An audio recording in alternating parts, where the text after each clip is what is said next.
ಈಗ ನಿರ್ಮಾಪಕರಿಗೆ ಇನ್ನೇನು ಕೆಲವೇ ದಿನಗಳಲ್ಲಿ ಸಿನಿಮಾ ರಿಲೀಸ್ಗೆ ಬರ್ತಾ ಇದೆ.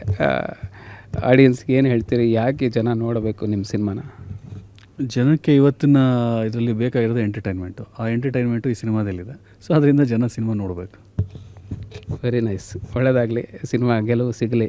ಹಾಗೆ ನಿರ್ದೇಶಕರು, ನಿಮ್ಮದು ಈ ಗಟ್ಟಿಯಾದ ಒಂದು ಸ್ಕ್ರಿಪ್ಟ್ ಇದೆ, ಖಂಡಿತ ಅದನ್ನು ಚೆನ್ನಾಗಿ ಎಕ್ಸಿಕ್ಯೂಟ್ ಮಾಡಿದ್ದೀರಿ. ಪ್ರೇಕ್ಷಕರ ತಲುಪುವಲ್ಲಿ ನಿಮ್ಮ ಶ್ರಮ ಸಾಕಷ್ಟಿದೆ. ಹಾಗಾದರೆ ಈ ಸಿನಿಮಾ ಇನ್ನೊಂದು ಮೈಲಿಗಲ್ಲಾಗುತ್ತಾ ಕನ್ನಡ ಚಿತ್ರರಂಗದಲ್ಲಿ ಅನಿಸುತ್ತಾ ನಿಮಗೆ? ಖಂಡಿತವಾಗ್ಲೂ ಸರ್, ಖಂಡಿತವಾಗ್ಲೂ. ಅಂದರೆ ಪ್ರೇಕ್ಷಕರುಗಳು ನಮ್ಮನ್ನು ಕೈ ಬಿಡಲ್ಲ ಅಂತ ನಾವು ಅಂದ್ಕೊಂಡಿದ್ದೀವಿ. ಯಾಕೆಂದರೆ ಟ್ರೈಲರ್ ಲಾಂಚ್ ಆಗಿದೆ, ಟ್ರೈಲರ್ಗಳು ಒಳ್ಳೆಯ ಅಭಿಪ್ರಾಯ ಸಿಗ್ತಾ ಇದೆ. ಇವತ್ತು ಆ ಸಿನಿಮಾನು ಹಾಗೆ ಜನಗಳಿಗೆ ರೀಚ್ ಆಗುತ್ತೆ ಅನ್ನೋದು ನನಗೆ ನಂಬಿಕೆ ಇದೆ ಸರ್, ಖಂಡಿತವಾಗ್ಲೂ.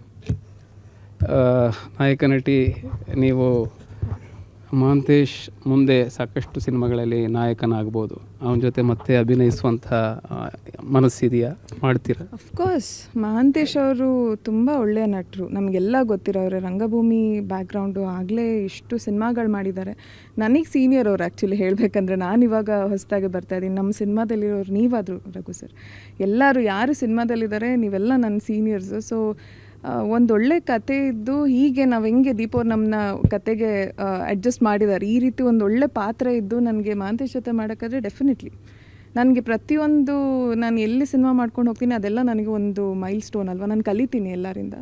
ಸೊ ಅದರಲ್ಲಿ ಯಾರ ಜೊತೆ ಮಾಡಬೇಕು, ಇವ್ರ ಜೊತೆ ಮಾಡಬಾರ್ದು ಅನ್ನೋದು ನನಗಿನ್ನೂ ತಲೆನಲ್ಲಿಲ್ಲ. ನಾನು ಯಾರಿಂದ ಕಲಿಬೋದು ಎಲ್ಲರ ಹತ್ರ ಕಲ್ತ್ಕೊಂಡು ಹೋಗ್ತೀನಿ ಡೆಫಿನೆಟ್ಲಿ. ತುಂಬ ಖುಷಿಯಾಗುತ್ತೆ ಇವ್ರ ಜೊತೆ ಎಲ್ಲ